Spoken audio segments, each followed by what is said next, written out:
My beautiful town, Kuroishi. It was the summer of 1878, about 140 years ago.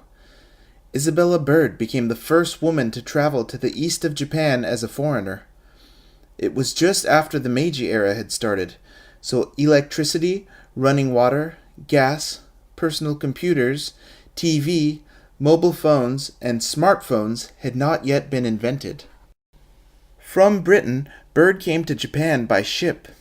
She came to Kuroishi on horseback from Tokyo. In Nikko, she stayed at the famous Kanaya Hotel. The British ambassador at that time, Mr. Parks, took care of her. Her guide was Mr. Ito, who was also an interpreter. Seen from Kuroishi, Mount Iwaki on the Tsugaru Plain is always very beautiful. On the night I arrived in Kuroishi, I saw the Nepeta festival for the first time in my life. It was as fantastic as a fairy tale, and I was fascinated. The Nepeta had a big box to put wishing papers in. The papers were to be floated on the Asai-Shigawa River the next morning. Allow me to live longer and in good health. Please help me find someone to love. Please heal my illness. I want to be rich. Allow our new baby to be strong and in good health, and so on. Yare yare ya, yare yare ya. I could hear cheerful voices around town. The Nepeta floats were lit from inside with a lot of candles and were quite beautiful in the darkness. The Matsunoyu bathhouse is very popular among the local people. The branches of a large pine tree are sticking up through the roof. Visitors stay at the Takahashi house. Kuroishi is blessed with a lot of rice fields and has very delicious rice. It has been called sushi rice, rice for sushi, for a long time. The water is excellent, so there are many breweries, sake makers, in Kuroishi, and the sake produced here is very fine. A Tonsho fire station is like a platform at the British station. You can find fire engines there. The second floor of the Tonsho is very spacious, and sometimes wedding parties are held there. From my room, I can see the house next door. I see a woman full of joy, wearing kimono, making up her face, and doing her hair for as long as 3 hours. She finally becomes an elegant princess from another world.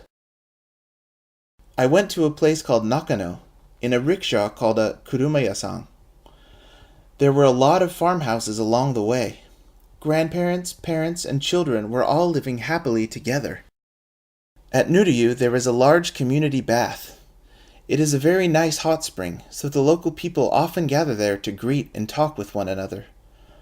People in Kuroishi like to take baths, always keeping themselves clean. I arrived at Nakano Momijiyama. The waterfalls were beautiful, and I felt refreshed. The place reminded me of Britain, my home country. There are various traditions in both Japan and Kuroishi. When a tooth falls out, the upper teeth are thrown towards the roof. The lower teeth are buried in the ground. If you do this, then a beautiful new tooth will cut through. In the morning, people drink tea. It is a lucky sign to find a tea stalk floating upright in the cup. Visitors will come from the direction the tea stalk falls. People wait for the visitor, dressed up and keeping their houses clean and tidy. You can't fish at all on a day you meet a monk either. Everybody wears an amulet. Women keep them in their kimono bands. Some women have several. Men wear them because they keep evil spirits away. At first, I intended to stay in Kuroishi for only 2 days, but the town was very cozy and comfortable, so I spent a long time there. In Britain, we would call a place like Kuroishi the Garden of Eden, and Kuroishi is the Garden of Eden of Japan. It is the place where I stayed the longest in Tohoku. That is why I love Kuroishi. I hope you keep Kuroishi cozy and peaceful forever. Goodbye. With best wishes, from Isabella Bird in heaven.